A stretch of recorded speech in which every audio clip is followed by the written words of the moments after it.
Hi hello എല്ലാവർക്കും Suja's kitchen വേൾഡിലേക്ക് സ്വാഗതം. ഇന്നത്തെ വീഡിയോ റവയും ഗോതമ്പ് പൊടി വെച്ചിട്ടുള്ള ഒരു അപ്പാണ് കേട്ടോ. അപ്പോൾ അതെങ്ങനെ തയ്യാറാക്കാൻ നമുക്ക് നോക്കല്ലേ, വീഡിയോയിലേക്ക് പോകട്ടോ. അപ്പോൾ ഒരു ബൗൾ എടുത്തിട്ടുണ്ട്. അതിലേക്ക് നമ്മൾ ഒരു കപ്പ് റവ ആദ്യം എടുത്തു. അപ്പോൾ ആ കപ്പ് കൊണ്ട് തന്നെ ഒരു 250 ml കപ്പ് കേട്ടോ. ആ കപ്പിലേക്ക് തന്നെ ഗോതമ്പ് പൊടി 2 കപ്പ് എടുക്കാം കേട്ടോ. ആദ്യം ഒരു കപ്പ് എടുത്തു. അപ്പോൾ ഒരു കപ്പ് ഗോതമ്പ് പൊടി എടുത്തു. അത് നമ്മൾ റവയോടൊപ്പം ചേർക്കാം കേട്ടോ.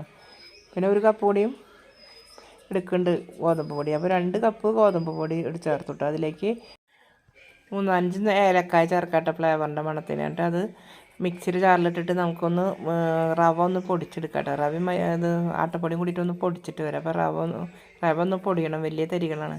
അപ്പോൾ അതിൻ്റെ ഒപ്പം പിന്നെ അതൊന്ന് പൊടിച്ചതിന് ശേഷം അതിൽ നാളികേരം അരമുറിയോളം ചേർത്തിട്ട് നമുക്ക് ഒന്നുകൂടിയും പൊടിച്ചിട്ട് വരാം കേട്ടോ. അപ്പോൾ നാളികേരം അതിൽ മിക്സായി കിട്ടും. അപ്പോൾ നാളികേരമൊക്കെ പൊടിച്ച് കൊണ്ടുവന്നിട്ടുണ്ട്. അപ്പോൾ നമ്മളത് ഒരു ബൗളിലേക്ക് തന്നെ എല്ലാതും പൊടിച്ചത് ചേർത്തു കേട്ടോ. ഇനി അതിലേക്ക് ആവശ്യത്തിനുള്ള ഉപ്പ് ചേർത്തു. പിന്നെ അപ്പസോഡക്കാരം ചേർത്തു ഒരു 1/4 ടീസ്പൂണോളം. എല്ലാം കൂടി നന്നായി മിക്സാക്കി ഇളക്കാം കേട്ടോ. അപ്പോൾ ഒന്ന് ഇളക്കിയതിന് ശേഷം അതിലേക്ക് ഞാൻ പാലുകൊണ്ടാട്ടോ കുഴക്കുന്നത്. പാല് വെള്ളമൊന്നും ചേർക്കാതെ തിളപ്പിച്ച് വെച്ചിട്ടുണ്ടായിരുന്നു. അപ്പോൾ ചൂടോട് കൂടി ആ പാല് ചേർക്കാം കേട്ടോ. ആദ്യം പാല് ചേർത്തിട്ട് നന്നായി മിക്സാക്കി ഇളക്കുക. അപ്പോൾ അതിലൊരു 1/2 ലിറ്ററോളം പാല് ചേർത്തിട്ടുണ്ട് കേട്ടോ. അപ്പോൾ നന്നായി കുഴച്ചെടുക്കുക.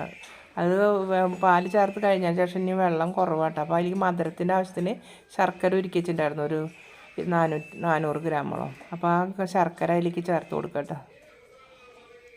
ശർക്കരയിൽ അപ്പോൾ അരിച്ചത് ഞാനൊരു കരട് വെള്ളം ഉണ്ടെങ്കിൽ പോകാനായിട്ട് അരിപ്പുകൊണ്ട് അരിച്ച് വീത്തിയിട്ട് ഇട്ടാൽ ഇനി നന്നായി മിക്സാക്കി ഇളക്കി എടുക്കുക. നന്നായി മിക്സാക്കി ഇളക്കി ഈ കട്ടകളൊക്കെ ഒന്ന് അലിയിക്കുക കേട്ടോ. അപ്പോൾ ചൂടാറിയതിന് ശേഷം കൈ കൊണ്ട് നന്നായി കുഴച്ചാൽ നന്നായി വേഗം കട്ടകളൊക്കെ ഉടഞ്ഞു കിട്ടും. അതിൻ്റെ ശേഷം ഉണ്ടല്ലോ നന്നായി ഒന്ന് ബീറ്റ് ചെയ്തെടുക്കാം കേട്ടോ പൊടി. അപ്പോൾ ആ ചെറിയ കട്ടകളൊക്കെ ഉണ്ടെങ്കിൽ നന്നായി ഉടഞ്ഞ് കിട്ടാൻ വേണ്ടിയിട്ടാണ്. അങ്ങനെ നന്നായി കുറച്ചൊരു 5 മിനിറ്റോളം ഇതുപോലെ ബീറ്റ് ചെയ്ത് എടുത്തു കഴിഞ്ഞാൽ അടിയിലൊക്കെ ബാലൻസായി കിടക്കുന്ന കട്ടകളൊക്കെ ഉണ്ടെങ്കിൽ ചെറിയ കട്ടകളൊക്കെ ഉടഞ്ഞ് നന്നായി കിട്ടും കേട്ടോ. ഒന്ന് മാവ് സോഫ്റ്റായി കിട്ടും ചെയ്യും. അപ്പോൾ നമ്മളൊരു 5 മിനിറ്റോളമൊക്കെ അത് ബീറ്റ് ചെയ്തതിന് ശേഷം നമുക്ക് ഒന്ന് ഇളക്കിയിട്ട് മൂടി വയ്ക്കുക കേട്ടോ. ഒരു 10 മിനിറ്റോളം മൂടി വയ്ക്കുക. കണ്ട ഇങ്ങനെ നോക്കിയപ്പോൾ ബീറ്റ് ചെയ്തപ്പോൾ ഇങ്ങനെയായി കിട്ടിയിട്ട്. അപ്പോൾ കട്ടകളൊന്നും അങ്ങനെ ഇല്ല. ഇനിയിപ്പോൾ റവയൊക്കെ അല്ലേ ഒരു 10 മിനിറ്റോളം മൂടി വയ്ക്കുക. അപ്പോൾ നമുക്ക് വെള്ളം ഒന്നുകൂടി കുതിരുമ്പോൾ വെള്ളത്തിൻ്റെ കുറവുണ്ടെങ്കിൽ നമുക്ക് കുറച്ചുകൂടിയും ചേർക്കാം കേട്ടോ. വെള്ളം വേണമെന്നുണ്ടെങ്കിൽ അതായത് 10 മിനിറ്റ് കഴിഞ്ഞപ്പോൾ ഞാൻ തുറന്ന് നോക്കുമ്പോൾ നമുക്ക് വെള്ളമൊക്കെ പാകത്തിനായിട്ടുണ്ട് കേട്ടോ.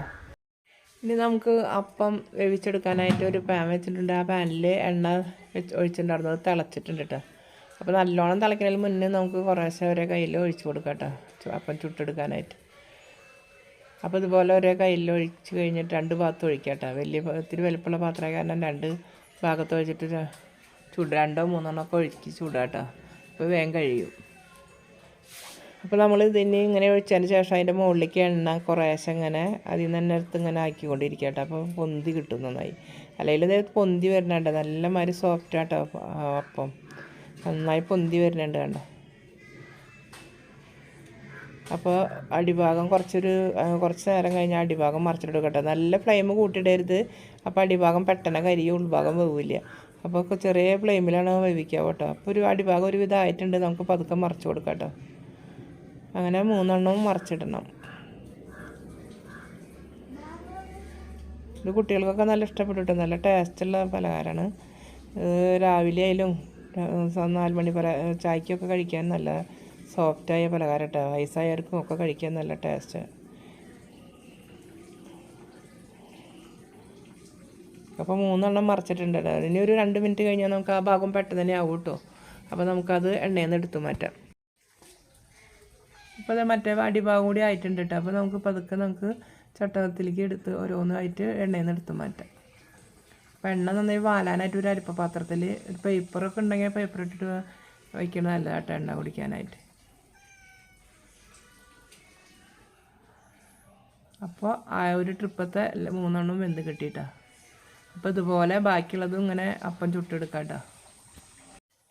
ഇപ്പോൾ എല്ലാ അപ്പങ്ങളും തയ്യാറായിട്ട് അതൊക്കെ ഞാൻ പ്ലേറ്റിൽ വെച്ചിട്ടുണ്ട്. നല്ല ഭംഗിയിൽ കാണാനും നല്ല ഭംഗിയുണ്ട്, കഴിക്കാനും നല്ല ടേസ്റ്റാട്ടോ. അപ്പോൾ എല്ലാവരും ഇതുപോലെ ചെയ്ത് നോക്കുക. എല്ലാവർക്കും ഇഷ്ടപ്പെട്ടെങ്കിൽ സബ്സ്ക്രൈബ് ചെയ്യുക, ലൈക്ക് ചെയ്യുക, ഷെയർ ചെയ്യുക, ബെൽ ബട്ടൺ അമർത്തട്ടോ. അപ്പോൾ പുതുതായി വല്ലവരും കാണുന്നവരുണ്ടെങ്കിൽ ദയവ് ചെയ്ത് സബ്സ്ക്രൈബ് ചെയ്ത് കാണാം കേട്ടോ. എല്ലാവർക്കും ബായ്.